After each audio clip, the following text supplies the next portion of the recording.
Vadodara railway station પર parking charge મુદ્દે રિક્ષા અને ટેક્સી ચાલકોએ વિરોધ નોંધાવ્યો હતો. વડોદરા રેલવે સ્ટેશન પર રિક્ષા અને ટેક્સી ચાલકોએ પાર્કિંગના નાણાં માંગવામાં આવતા વિરોધ નોંધાવ્યો છે. રેલવે પરિસરમાં આવતી રિક્ષા અને ટેક્સી પાસેથી પાર્કિંગ ચાર્જ વસૂલવાના મુદ્દે ચાલકોમાં રોષ જોવા મળ્યો હતો. મામલો ગરમાતા વડોદરાના વિવિધ રિક્ષા ટેક્સી યુનિયનો એકજૂટ થઈ રેલવે સ્ટેશન પર એકત્ર થયા હતા અને વિરોધ પ્રદર્શન કર્યું હતું. આ સ્થિતિને ધ્યાનમાં રાખીને મુસાફરોને કોઈ અગવડ ન પડે અને કાયદો વ્યવસ્થા જળવાઈ રહે તે માટે જીઆરપી અને આરપીએફનો કાફલો સ્થળ પર પહોંચ્યો હતો. પાર્કિંગ ચાર્જ અંગેનો વિવાદ ઉકેલવા હવે રેલવે તંત્ર અને યુનિયનો વચ્ચે શું નિર્ણય લેવાય છે તેના પર સૌની નજર છે.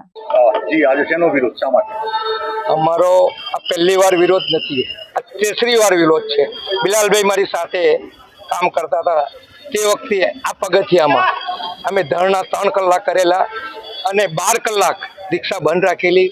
અમારે વડોદરા સંસ્કારી નગરીને કે અમે કોઈ પેસેન્જર તમે જોઈ શકો છો, સિનિયર સિટીઝન હોય, હેન્ડીકેપ હોય, જવાની તકલીફ પડે છે. વડોદરા સંસ્કારી નગરીમાં અમે એવો કોઈ માહોલ બગાડવા માંગતા નથી.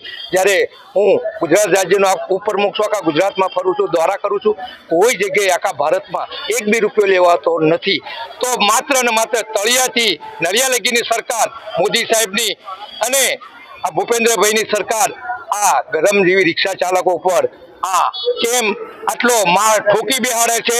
અને અમે આજે એક પણ રૂપિયો, 10 રૂપિયા ને 20 રૂપિયા કર્યા, પણ એક બી રૂપિયો અમે લોકો નથી આપવાના. ડોશી મરે અને જમ ઘર જોઈ જાય. આ બીજી વાર આવ્યા, ત્રીજી વાર આવશે.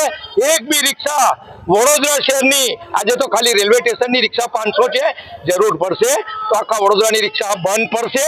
અને અમે આખા રિક્ષાવાળાના વિશ્વાસમાં આજે અમારા વડોદરા શહેરના 3 યુનિયન એક સાથે છીએ.